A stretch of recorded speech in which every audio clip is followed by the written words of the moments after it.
अस्सलाम वालेकुम नाज़रीन। पिछली किस्त में आपने देखा कि बेबौलत बेनकाब हो गया था और फिर अरतुल साहब के साथ उसकी लड़ाई जारी थी। इसी दौरान गुंदोगदो वहां पहुंच गया था।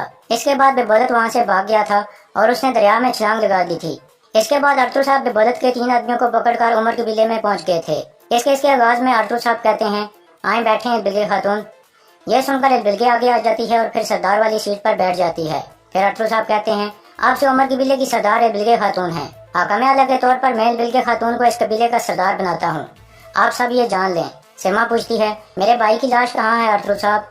अरतुल साहब कहते हैं, उसने एक पहाड़ी से छलांग लगा दी थी। अगर वह जंगली जानवरों का शिकार न बना तो मेरे सिपाही उसे ढूंढकर यहाँ ले आएंगे।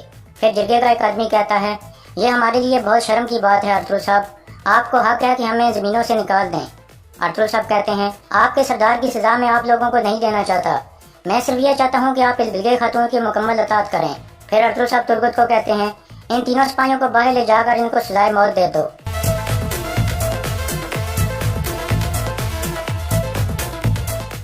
दूसरी तरफ सलजान अपने बेटे सुलेमान की कब्र पर फातिहा ख्वानी कर रही थी। इसके बाद वो रोने लगती है और कहती है, तुम इस दुनिया से चले गए हो, अब मेरे पास कौन बचा है? इतने में गुंदोगदो कहता है, मैं हूँ सलजान। यह सुनकर सलजान चौंक जाती है और फिर गुंदोगदो के गले लग जाती है।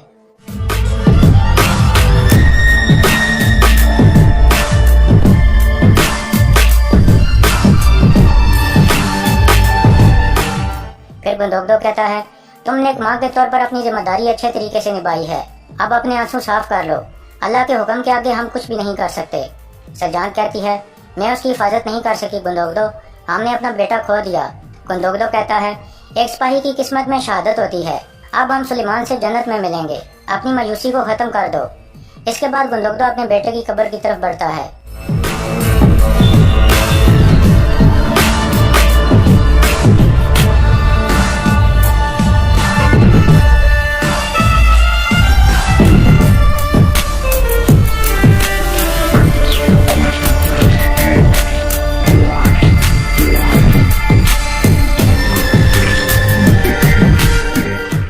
दूसरी जानिब उमर कबीले में 3 सिपाहियों को बाहर बैठा दिया गया था ताकि उन्हें सजा दी जा सके। अंदर अरतुल साहब कह रहे थे, आपके भाई की लाश मिलने तक हम मुतात रहेंगे, हमारे कुछ सिपाही उमर कबीले में ही रहेंगे। बिलगे कहती है, वो मेरा भाई नहीं है, हमारे वालिदैन एक हो सकते हैं लेकिन हमारी रूह एक जैसी नहीं है। मैं अपने कबीले में तहकीकात करूंगी और उसके साथियों को तलाश करके सजा दूंगी, लेकिन सिरमा के साथ क्या करना चाहिए? ये वाज़ेह है कि खत वाली मालूमात उसी ने भाई को बताई थी। अरतुल साहब कहते हैं, लेकिन वह नहीं जानती थी कि उसका भाई अलबास्ती है, वो आपकी बहन है, आप फैसला आपका है बिलगे खातून। फिर बिलगे कहती है, मेरे बाबा कत्ल हो गए थे, भाई गद्दार निकला और सिरमा मेरा एतबार खो चुकी है, अब मैं बिल्कुल अकेली रह गई हूँ। अरतुल साहब कहते हैं, आप मायूस मत हों बिलगे खातून, हमने इकट्ठे रहने का वादा किया था, एक दफ़ा ये मुश्किलात दूर हो जाएं फिर हम वो वादा पूरा करेंगे इंशाल्लाह। बिलगे कहती है, जैसे आप मुनासिब समझें अरतुल साहब। इसके बाद अरतुल साहब बाहर चलने का इशारा करते हैं। बाहर सिपाहियों की सजा के लिए तैयारियां मुकम्मल थीं। फिर अरतुल साहब सबको खामोश कराकर कहते हैं, इन लोगों का अंजाम देख लें जिन्होंने हमारी पीठ में छुरा घोंपा था। हमारी रवायात में गद्दारी की कोई माफ़ी नहीं है, गद्दारों को माफ़ करना मजलूमों पर जुल्म है। फिर अरतुल साहब तुर्गत को इशारा करते हैं।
इसके बाद जंगल का मंजर सामने आता है। काई कबीले के सिपाही एक नहर में बेबौलत यानी अलबास्ती की लाश ढूंढ रहे थे। थोड़ी देर बाद वो उन्हें नजर आ जाता है तो वो तेजी से उस जानिब बढ़ते हैं।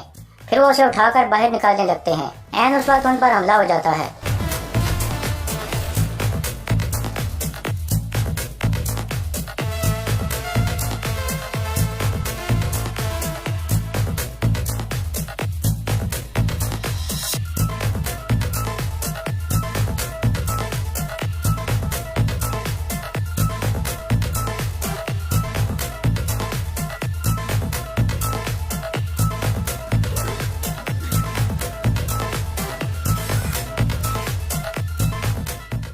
इस तरह बेबौलत होश में आ जाता है और उस आदमी को देख कर कहता है, आरिक बुका। आरिक बुका आसपास देखता है और फिर मुस्कुराने लगता है। आरिक बुका एक मंगोल था। दूसरी तरफ गाय के बिले में सब इकट्ठे बैठे थे और बहुत खुश थे। आयमा खातून कहती हैं, अल्लाह का शुक्र है कि तुम्हें दोबारा देखना नसीब हुआ गुंदोगदो। सुंगर तेकिन और धुंधार कहाँ हैं? और तुम्हारा बेटा इल्तेकिन कैसा है? गुंदोगदो कहता है, वो सब ठीक है वालिदा, वो आज़ाद हैं और हमारे कबीले के लिए एक मुनासिब जगह तलाश कर रहे हैं। फिर आयमा खातून अर्तुल से पूछती हैं, क्या उस गलीज अलबास्ती की लाश मिल गई है? अर्तुल साहब कहते हैं, अभी नहीं वालिदा, लेकिन ज़्यादा वक्त नहीं लगेगा। फिर साहब जी कहता है, बाबा अगर वो जिंदा हुआ तो?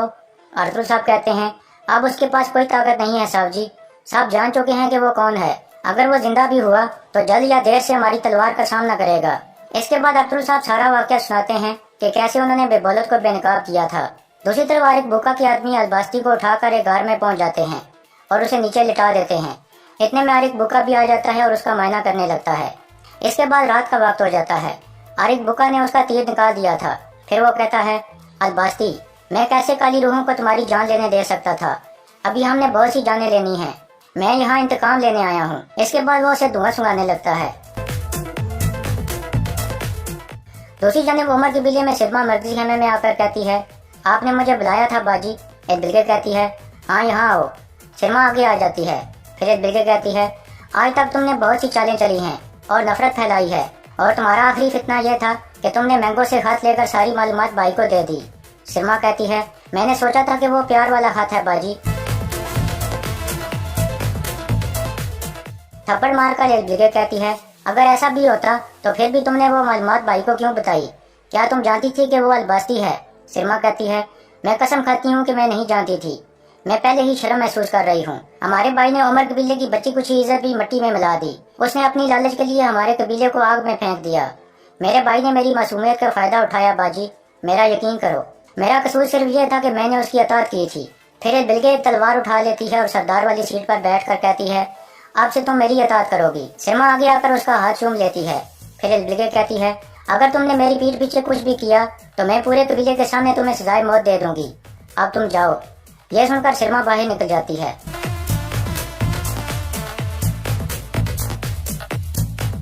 फिर एक बिल्के मैंगो को अंदर बुलाकर कहती है, सिरमा से अपनी नजर मत हटाना। दूसरी तरफ गार में अलबास्ती होश में आ जाता है और कहता है, आरिक बुका, क्या मैं मरा नहीं हूँ?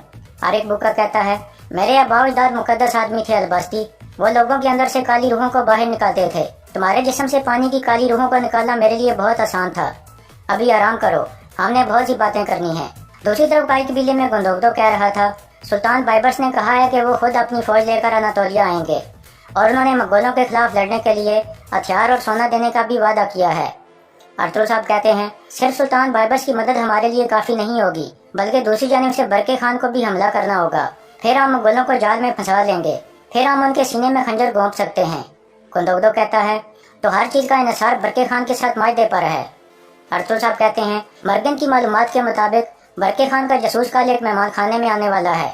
हम एक लंबे अरसे से इस लम्हे का इंतजार कर रहे थे। कल हम खुफिया जगह पर उससे मुलाकात करेंगे। मुझे उम्मीद है कि हम मायदा मुकम्मल कर लेंगे। इतने में दुमरल अंदर आकर कहता है, हमने हर तरफ तलाश किया है लेकिन बेबौलत हमें कहीं नहीं मिला सरदार। यह सुनकर अर्तुल साहब सोच में पड़ जाते हैं। दूसरी तरफ गार में आरिक भूखा पूछता है, आप मुझे बताओगे क्या हुआ था? बेबौलत कहता है, अर्तुल को पता चल गया था कि मैं अलबास्ती हूँ। वो मेरे पीछे आया और एक पहाड़ी पर मुझे फंसा लिया। मजबूरी में मुझे छलांग लगानी पड़ी। अब तुम बताओ आरिक बुका, लाजमी कोई यहाँ मामला होगा कि तुम इन सरजमीनों पर आए हो। आरिक बुका कहता है, मेरा खूनी भाई अलिंजक उलागू खान का कोई भी हुक्म पूरा न कर सका। उसके सारे सिपाही मुंतशिर हो गए और उसका कुछ पता नहीं है कि वो कहाँ है। हमारे सब कमांडरों हत्ता के उलागू खान ने भी मेरे भाई का मजाक उड़ाया। अलबास्ती कहता है, मुझे भी अलिंजक का अफसोस है, लेकिन उसने इन सरजमीनों की हुक्मरानी को आसान समझा। उसने गलती की थी। आरिक बुका कहता है, मैं अलिंजक को बचपन से जानता हूँ अलबास्ती।